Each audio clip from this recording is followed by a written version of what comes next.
नमस्कार दोस्तों। तो कैसे हैं आप सब? आपका एक बार फिर से हमारे चैनल पर बहुत बहुत स्वागत है।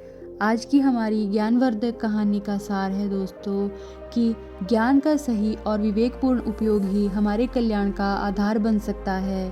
किसी स्थान पर एक गुरु का आश्रम था और यह आश्रम उस क्षेत्र में ज्ञानार्जन का एक मुख्य केंद्र हुआ करता था। यहाँ विभिन्न राज्यों से लोग शिक्षा प्राप्त करने आते थे।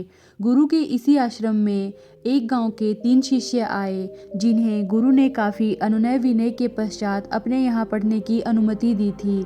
जब शिक्षा समापन का समय आया तो गुरु ने उनकी परीक्षा ली और उन तीनों को थोड़े थोड़े चने देकर विदा किया और पुनः साल भर बाद आकर भेंट करने को कहा। पहले शिष्य ने चनों को बड़े जतन से संभालकर जैसे का तैसा संजोकर रख दिया, ताकि गुरु जी की भेंट को संजोकर एक यादगार स्मृति के रूप में रखा जा सके। दूसरे शिष्य ने गुरु की कृपा का प्रसाद समझकर चने की दाल बनाई और दाल को अपने परिवार के सभी सदस्यों सहित अनुग्रह पूर्वक ग्रहण किया। तीसरे ने चनों को खेत में बो दिया। थोड़े ही दिनों में खेत में चने की फसल लहलहा उठी। वे चने जो उसने खेत में बोए थे कई गुना होकर उसके पास आ गए। उस शिष्य ने एक आध बोरी अपने परिजनों और दोस्तों को भी दाल के लिए मुफ्त में दिए और खुद भी अनुग्रहित होकर उसका आनंद लिया। साल भर बाद जब गुरु से मिलने पहुंचा तो एक छोटे से झोले में उनके लिए भी थोड़े से चने रख लिए। जब तीनों शिष्य पुनः गुरु से मिले तो प्रेम पूर्वक मिलन एवं भोजन आदि की समाप्ति पर गुरु ने शिष्यों से पूछा कि मैंने आप लोगों को चने दिए थे, आपने उनका क्या किया? शिष्यों ने क्रमशः अपने अपने बारे में बताया।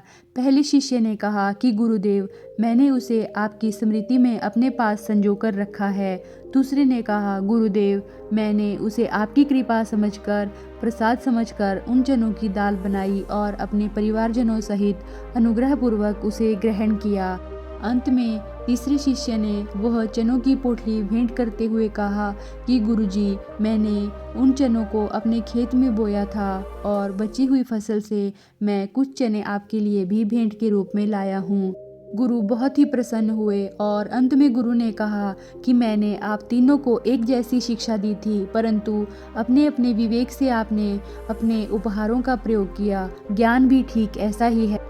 अगर ज्ञान को विवेक पूर्वक उपयोग किया जाए तो ही इससे जगत का कल्याण होता है।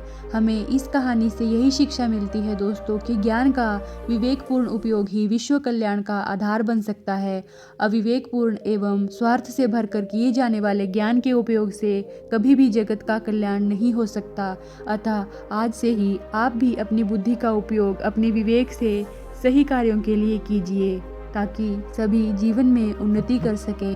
हमें आशा है आज की कहानी आपको ज्ञानवर्धक और प्रेरणादायक लगी होगी। ऐसी कहानियों के लिए कृपया हमारे चैनल को जरूर सब्सक्राइब करें। धन्यवाद। शुभ दिन।